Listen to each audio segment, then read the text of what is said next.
Just came across something. Excuse me. Doctors speak out on the information surrounding the COVID virus.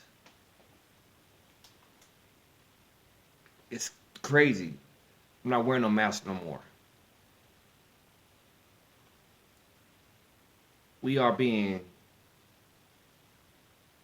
tricked in giving up our liberties.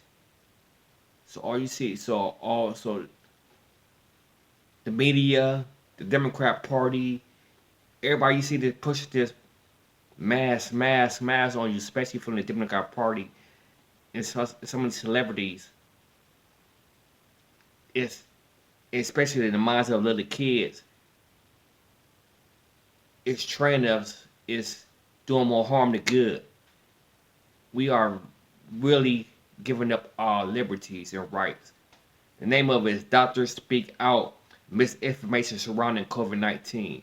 I'll show you the beginning, but it might cut off, so you go look it up for yourself. Quick. President Donald Trump 2020. We need to get these people out of here before they destroy our country and take away our rights. All right, we're now going to take you to medical professionals speaking outside the steps of the Supreme Court on COVID-related matters. Let's listen in. And it is, to some extent, personified by the forced, mandated wearing of masks. Let's not tiptoe around the great big elephant in the room.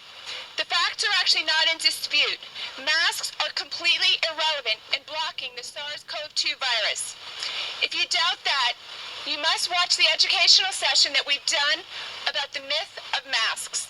I encourage everyone to do their own internet search and discover that prior to March 2020, there were no scientific journals that asserted that masks could keep out a virus. That's simply not how that works. A virus is 1/1000th the size of a hair. Consider what our Emperor Fauci said when asked if he's sure that masks work.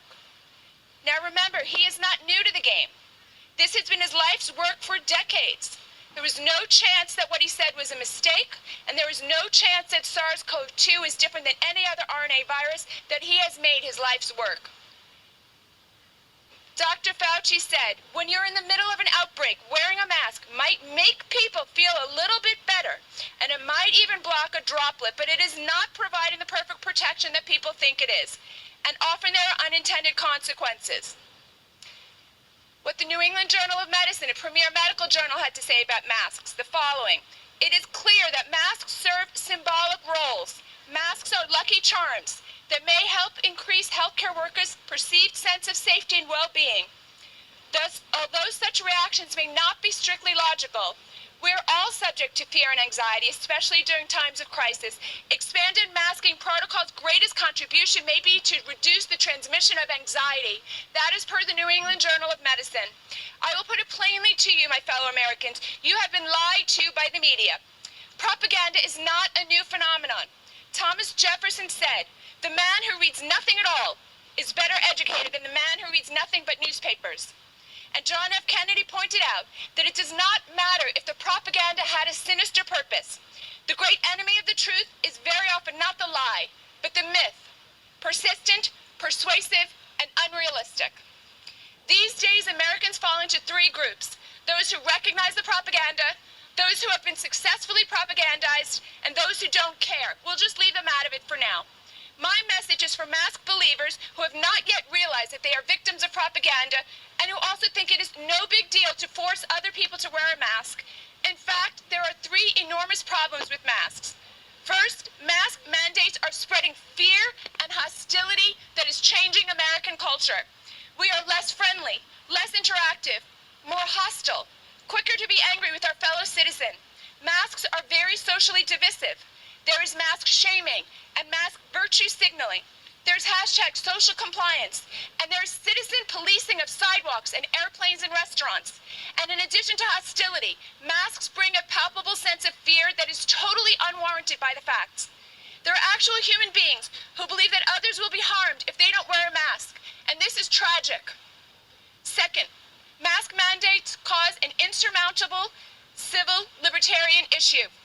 In the American legal system, the government cannot force a facial facial covering, because all rights not expressly given to the government belong to the people. The government has to neither common law nor statutory right to mandate clothing. Encroaching on a right that belongs to the people is extremely dangerous. One of our founding fathers, fourth president, James Madison, said, "It is proper to take alarm at the first experiment on our liberties." We hold this to be the first duty of citizens and one of the noblest characteristics of the revolution.